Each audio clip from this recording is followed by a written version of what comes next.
اور آج وہ غدار کا اور باغی کا نماز جنازہ دیکھیں اتنا بڑا ہے کہ لوگوں کا خواب ہوتا ہے کہ شاید اتنا بڑا نماز جنازہ کسی کا ہو سکے، اور ابھی بھی تھریٹ کرنے کا سلسلہ جاری ہے۔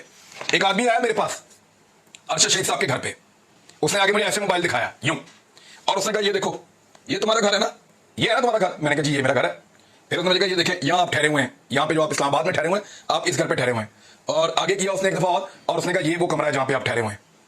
سمجھ آ رہی ہے بات کی آپ کو؟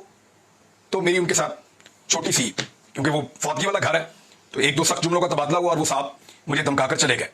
مجھے اور بھی کچھ دکھایا انہوں نے، وہ میں یہاں بولنا نہیں چاہتا، باقی لوگ بھی ویڈیو سنتے ہیں، میری فیملی کے لوگ بھی ہیں، تو ہمیں تھریٹ کیا جا رہا ہے کنٹینیوسلی، اور میں جانتا ہوں۔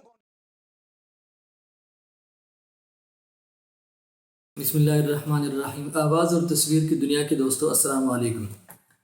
ناظرین، آپ نے یہ ویڈیوز دیکھی عمران ریاض کی اور ارشاد بھٹی صاحب کی، ان کے ساتھ ساتھ یہ خبریں بھی آ رہی ہیں کہ ڈاکٹر محیط پیرزادہ صاحب بھی اس ملک سے باہر چلے گئے۔ اس سے پہلے آپ نے دیکھا کہ صابر شاکر صاحب بھی چلے گئے، اور ارشد شریف صاحب کا آپ نے حشر دیکھا کہ ان کے ساتھ کیا ہوا۔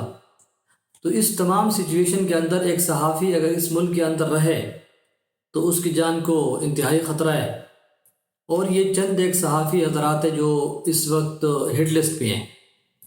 تو ایک صحافی کا ملک سے باہر جانا یہ اس کے لیے بہت ہی زیادہ تکلیف دہ لمحہ ہوتا ہے، کسی بھی انسان کے لیے، اگر وہ ان حالات میں اپنا گھر چھوڑ کے جائے، اپنی دھرتی چھوڑ کے جائے، لیکن ان کے لیے زندگی یہاں پہ مشکل بنا دی جاتی ہے، ان کے لیے یہاں پہ ٹھہرنا عذاب بنا دیا جاتا ہے۔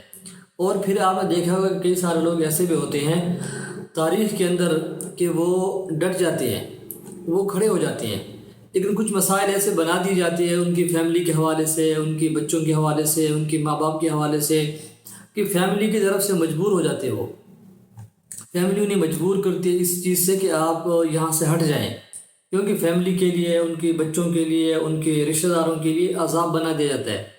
اس لیے فیملی کے دباؤ ہوتے ہیں، بہت سارے مسائل ہوتے ہیں، پھر ظاہری بات ہے ہر آدمی ان خطرات کے سامنے کھڑا نہیں ہو سکتا۔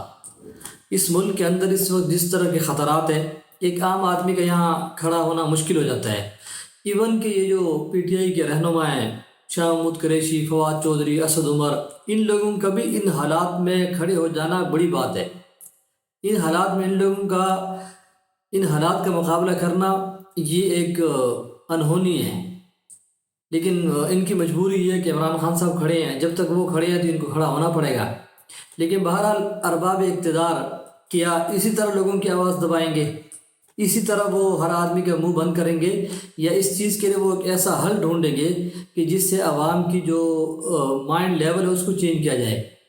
اب آپ دیکھیں کہ جتنی کوشش کر لی، 13 پارٹیوں کا ایک بھانمتی کا کنبہ اکٹھا کیا، اس کی حکومت بنائی، اس کے لیے سارے لوازمات کو اکٹھا کیا گیا، اس کے بعد جب وہ حکومت بن گئی تو اس کے پیچھے اداروں کی بیک اپ بھی تھی، یہ ہر چیزیں، تمام چیزیں آپ نے کر کے دیکھ لی، لیکن اس کے باوجود بھی آپ دیکھیں کہ نہ آپ کی آواز کوئی سنتا ہے، نہ آپ کی بات پہ کوئی یقین کرنے کے لیے تیار ہے، اور نہ آپ کو عوام کے اندر وہ پذیرائی مل رہی ہے۔ آپ کبھی نیوز چینل بند کر دیتے ہیں، کبھی آپ انٹرنیٹ کو سلو کر دیتے ہیں، کبھی آپ صحافیوں کو اٹھا لیتے ہیں۔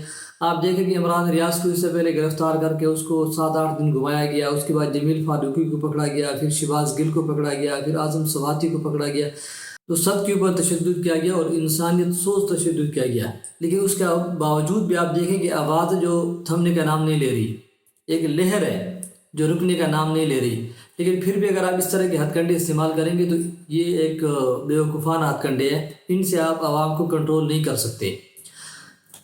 ایک آدمی اس نے سارے 13 پارٹیوں کو دیوار کے ساتھ لگایا ہوا ہے، ایک وہ ٹویٹ کرتا ہے یا ایک بیان جاری کرتا ہے تو وہ ایک ٹرینڈ بن جاتا ہے۔